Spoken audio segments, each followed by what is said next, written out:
everybody, my name is Tanya and welcome to the Grinch Book Tag. So this tag was created by Sam over at Thoughts on Tomes, and I was tagged by Joe at Joey's Books. Both of their videos on this will be linked down in the description and were definitely worth checking out.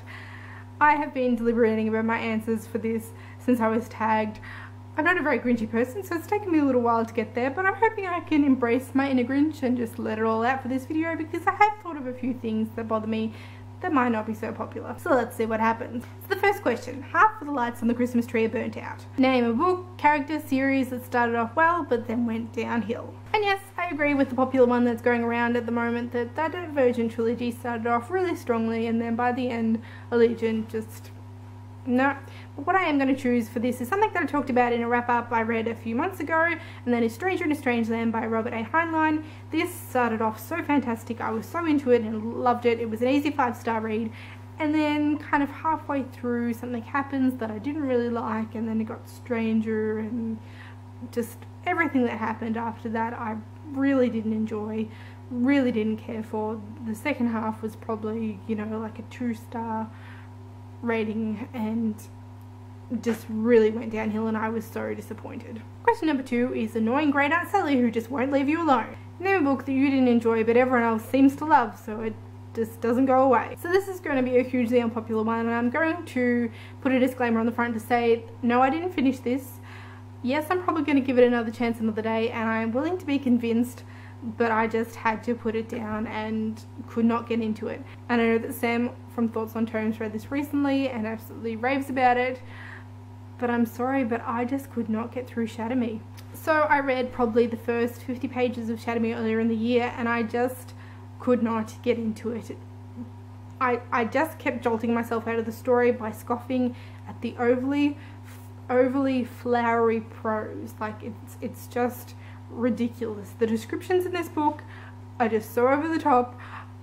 I couldn't. So I am still intrigued. I've heard that it does get better and better as the series goes on, and you know, from different things that people have said, I think I'd like to give it another chance at some point in time, but oh my lord, there's going to be a rolling eye fest when I do, because that writing. But please, if you do love it, and say it's worth pushing through, because like I said, I know everyone says that the latter books, it just keeps getting better and better, but I don't think the writing changes, and it's the writing that really kind of tripped me up. So do let me know down in the comments your thoughts on that. Just don't send a lynch mob, please.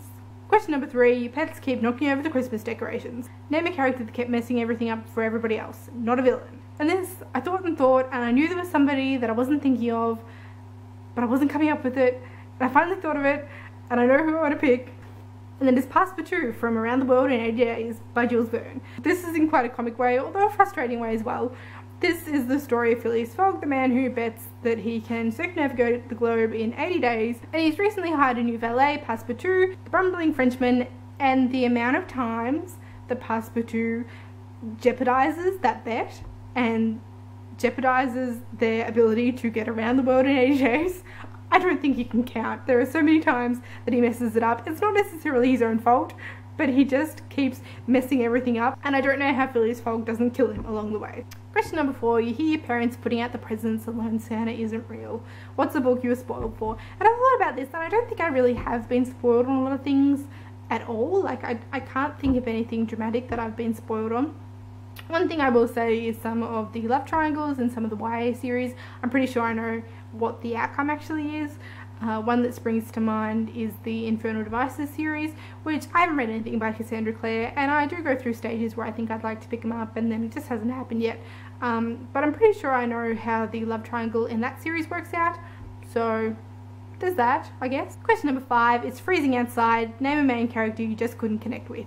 And that, I'm going to say, is the 2 main characters from Ghost World by Daniel Clowes, which is a graphic novel, and I'll put the picture up here.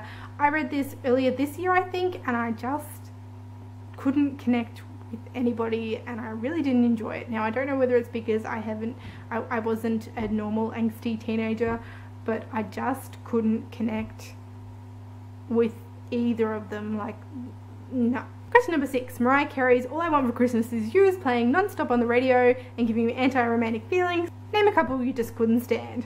And for this, a few things went through my mind. I don't think there's anything that I really couldn't stand. One thought I had was Lady Chatterley and her lover in Lady Chatterley's Lover. I never really saw the appeal of the lover, but that's not really hate. I think hate is a bit too strong for the one I've chosen as well, but what I've picked is the way this ends. Mockingjay, the third Hunger Games series. I was, well, not disappointed necessarily, but I wasn't so happy with the way this turned out. So there's that. Question number 7, that scratchy homemade sweater that you got for Christmas years ago but won't get rid of. Show some books that have been sitting on your shelves for a while but you're not motivated to read, but you don't have the heart to get rid of. And I don't have any here because they're in storage and I couldn't be bothered frolicking around to look for these. And there's a bunch of stuff that I have on my shelves but I don't think that I'd ever get rid of. But these are some ones that I think are more likely that I will one day get rid of than others. And that is kind of the post-Twilight buys. So all the stuff that came out post-Twilight and, you know, when that was a thing, or kind of the post-dystopian buzz and when that was a thing. So I've got stuff like Fallen by Lauren Kate, or Delirium by Lauren Oliver, or the House of Night series by PC Cast and Kristen Cast. I think I'm over that and I don't really have any intention of picking them up or any real interest in picking those up. So, Question number 8. Grandma got run over by a reindeer. Name a character death that you're still not over.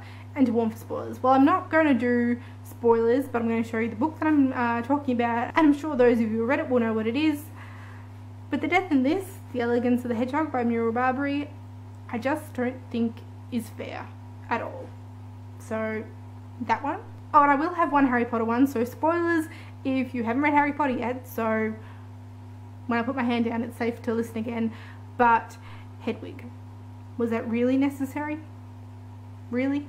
Question number 9. The malls are overcrowded with holiday shoppers. Name a series that has too many books in it or went on for way too long. For this, I've decided to go with the Earth's Children series by Jean M. Au. This is one of my favourite series, or favourite authors of all time. It's such a fantastic series. It's not that it went on too long, it's that there was too much time in between them being published, and the author got past her prime before the last 2 were published, and I think it shows. So the first 4 books in the series are fantastic. They have their bits that frustrate me, but in general, absolutely spectacular. The level of detail in this is fantastic, but then it goes downhill. So this, the 4th book, did end on a bit of a cliffhanger, and there was a huge gap between the publishing of the 4th book and then when the 5th book finally came out, and it's just not as good.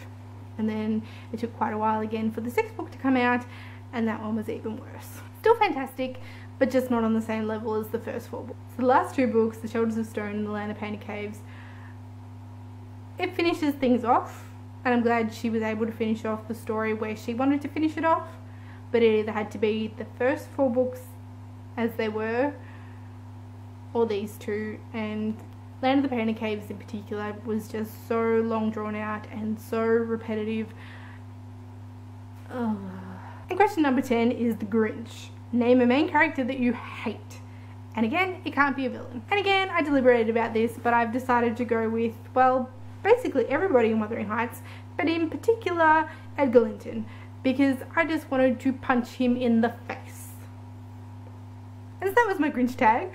I hope that was at all amusing or grinchy, and that you don't hate me for shouting me and anything else that I said in the course of that video, but so time's running out before Christmas. I've deliberated about my answers with this for so long. I'm not going to tag anybody because it's kind of unfair pressure to try and get it in before Christmas, and this tag, as it deserves to, has gone like wildfire, and I've completely lost track of who's done it and who's been tagged and who's, I'm not tagging anybody. But if you haven't been tagged to do this and you were really wanting to and have time to get it done before Christmas or even afterwards, there's no real cutoff. If you want to do it after Christmas, it's still the Christmas season.